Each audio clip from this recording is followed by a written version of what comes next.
আজকের question of the day দেখে নাও কি বলছে। যে অঙ্কটা তোমরা এখানে দেখতে পাচ্ছ এটা আমার একটা স্টুডেন্টের পাঠানো বাসবের। তো অঙ্কটা আমি করে দিচ্ছি, দেখে নাও। বলছে দুটি ইনলেট পাইপ এ এবং বি একটি খালি চৌবাচ্চা যথাক্রমে 17 ঘন্টা এবং 25.5 ঘন্টায় ভরতে পারে। আর পাইপ সি একটি আউটলেট পাইপ যা ভর্তি চৌবাচ্চাকে 8.5 ঘন্টায় খালি করতে পারে। চৌবাচ্চাটি ভর্তি থাকাকালীন পাইপ সিকে 1 ঘন্টার জন্য চালু রাখা হয়, তারপর বন্ধ করা হয়, এবং পাইপ এ কে 1 ঘন্টার জন্য চালু করা হয়, তারপর বন্ধ করা হয়, এবং পাইপ বি কে 1 ঘন্টার জন্য চালু করা হয়। এই প্রক্রিয়া চৌবাচ্চাটি খালি না হওয়া পর্যন্ত চলতে থাকে। তাহলে ভরা চৌবাচ্চাটি খালি হতে কত সময় লাগবে? খুব ইন্টারেস্টিং একটা অঙ্ক। তো দেখো কিভাবে করতে হবে। দেখো এই ধরনের অঙ্কগুলো কি হয়েছে ব্যাপারটা আগে একটু তোমাকে বুঝিয়ে নিই। এই মনে করো একটা চৌবাচ্চা যেটা কিনা পুরোপুরি জলপূর্ণ ছিল, সেখানে 3টে পাইপ আছে, দুটো আছে জল ভরে, দুটো পাইপ আছে জল ভরে, ঠিক আছে, আর একটা পাইপ আছে কি করে জল বের করে দেয়, ঠিক আছে। এটা হলো সি, আর এটা হলো এ, আর এটা হলো বি। আচ্ছা, তাহলে বলছি যে ভর্তি থাকাকালীন অবস্থায় এরা না 1 ঘন্টা অন্তর অন্তর অ্যাকচুয়ালি কিন্তু কাজ করেছে। এটুকু পড়ে তোমরা নিশ্চয়ই বুঝতে পেরেছো। প্রথমে সি কাজ করেছে, তারপরে এ, তারপরে বি, এইভাবে কাজ করেছে। এর ফলে বলছে কত সময়ে এটা খালি হয়ে যাবে, মানে ভরা চৌবাচ্চা খালি হয়ে যাবে। আচ্ছা, ভরা চৌবাচ্চা খালি হয়ে যাবে মানে কি? একদম লাস্টে কে কাজ করবে? লাস্টে নিশ্চয়ই সি কে কাজ করতে হবে, তাই না? লাস্ট ঘন্টায় কাকে কাজ করতে হবে? C K. কেননা এ আর বি যদি কাজ করে লাস্ট ঘন্টায়, তাহলে ওরা তো জল ভরে, তাহলে ওরা নিশ্চয়ই খালি করতে পারবে না। তাহলে এমন একটা সিচুয়েশন আনতে হবে আমার এখানে এই অঙ্কগুলোতে, যেখানে কিনা লাস্টে তোমার সি কাজ করবে, ঠিক আছে। তো চলো দেখে নেওয়া যাক কি বলতে চাইছে। বলছে যে এ জল ভরে, দেখো কত, এ ভরে হলো 17 ঘন্টায়। আচ্ছা, বি ভরে কত ঘন্টায়? বি ভরে 25.5 ঘন্টায়।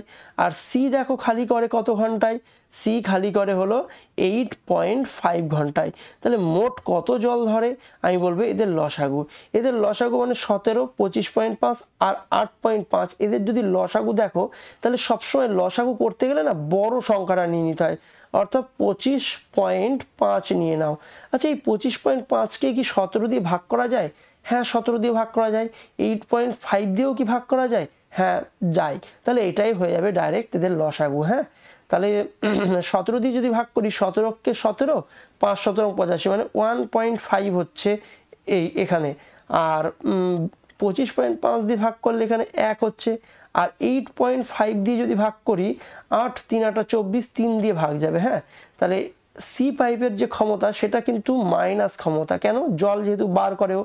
তাহলে দেখো প্রথম ঘন্টায় কিন্তু সি কাজ করেছে, মানে মাইনাস 3টে জল বের করেছে। পরের ঘন্টায় কে? এ কাজ করেছে, মানে হলো 1.5টা জল ভরেছে। আবার তার পরের ঘন্টায় কে?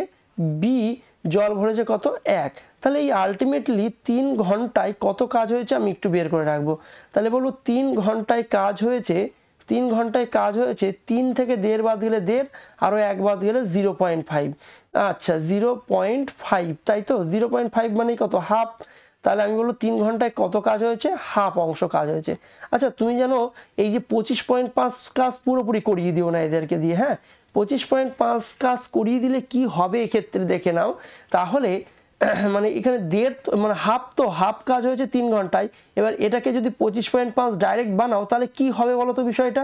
তাতে করে এই যে 3 জনের যে জোর জিনিসটা, এটাকে যদি এমন একটা সংখ্যা দিয়ে গুণ করি যাতে কিনা 25 পয়েন্ট, মানে এই জায়গাটায় যদি এমন একটা সংখ্যা দিয়ে গুণ করি যাতে 25.5 চলে আসে, তাতে করে কি হবে? 25.5 চলে আসলে এই যে জোর জিনিসটা, মানে 3 জনের যে জোর, 3 ঘন্টার যে জোরটা, সেটা মানে অতবার রিপিট হয়ে যাবে। আর অতবার রিপিট হলে লাস্টে কে কাজ করবে? বি কাজ করবে না। তাহলে এই ধরনের অঙ্কগুলোতে কি করতে হয় শুনে রাখো। এই যে যাকে লাস্ট কাজ করাতে হবে, আমি ওটা তো আগেই শিখিয়ে দিয়েছি, সি কে লাস্ট কাজ করাতে হবে। তাহলে সি কে দিয়ে সি এর যে কাজটা সেটা বাদ দিয়ে রাখতে হবে মোট কাজ থেকে। তাহলে 25.5 এর থেকে সি এর কাজ মানে হলো 3 বাদ দিয়ে রাখি। তাহলে সি এর কাজ বাদ দিয়ে রাখলে কত হবে? 22.5। কত হবে এটা? 22.5 কাজ। হ্যাঁ, আচ্ছা 25 থেকে 3 বাদ গেলে 22 আর হলো 0.5 মানে হাফ। তাহলে এই যে হাফ যে জিনিসটা এটাকে যদি 22.5 বানাতে হয় তাহলে হাফকে 22 বানাতে গেলে কত দিয়ে গুণ করতে হয়? হাফকে 22 বানাতে গেলে তোমার হলো 44 দিয়ে গুণ করতে হবে। আর দেখো হাফকে 22 বানাতে গেলে 44 দিয়ে, আর এখানে আরেকটা হাফ পড়ে আছে তাহলে মোট 45 দিয়ে গুণ করতে হবে। তাহলে 45 দিয়ে এই দিকেও গুণ হয়ে যাবে। তাহলে 45 দিয়ে গুণ হলে 3 45 সং কত হয়? 45 দিয়ে গুণ হবে। 3 5 15 5 হাতে থাকলো 1, 3 4 12 13, 135 ঘন্টা। আচ্ছা 135 ঘন্টায় তাহলে আমি কত বলবো? 22.5। 22.5 কিন্তু জল পূর্ণ হলো। আচ্ছা সরি 22.5 জল কিন্তু কি হলো? খালি হলো। এই দেখো এখানে কি হয়েছিল? মাইনাস হাফ না এই যে জিনিসটা, এইখানে দেখো 3 থেকে 1.5 বাদ গেলে 1.5 আর 1 বাদ গেলে হাফ, আর মাইনাস হাফও কিন্তু মানে হলো জল কিন্তু বেরিয়েছিল হাফটা করে। তাহলে আমি বলবো যে 135 ঘন্টায় 22.5 খানা জল কিন্তু বেরিয়ে গেছে। আচ্ছা পরের ঘন্টায় কে কাজ করতে আসবে? এই জিনিসটাকে যে 45 দিয়ে গুণ করেছি মানে আমি এই জিনিসটাকে 45 বার রিপিট করেছি না, এদের যে জোটটাকে 45 বার রিপিট করেছি। আর এই যে 46তম ঘন্টায় কে আসবে কাজে? সি আসবে। আর সি এসে দেখো এই 46তম ঘন্টায় সি এসে 3টে জল আরও খালি করে দেবে। 3টে জল খালি করে দিলে মোট কত? এই 25.5 জলই পুরোপুরি খালি হয়ে যাবে। আর সেই ক্ষেত্রে কত ঘন্টা সময় লাগবে? আরও 1 ঘন্টা সময় লাগবে। সি 1 ঘন্টা নিশ্চয়ই কাজ করবে। তাহলে মোট কত? 136 ঘন্টা সময় লাগবে। আচ্ছা 136 ঘন্টা মানে অ্যাকচুয়ালি কত দিন কত ঘন্টা, তাই তো? 136কে যদি তুমি 24 দিয়ে ভাগ করো, 24 দিয়ে 24 গুণ 5 করলে হয় 120। তাহলে 5 দিন 24 ঘন্টায় তো একদিন হয়, তাহলে 24 দিয়ে ভাগ করলে আমি পাবো 24 গুণ 5 করলে হয় 120।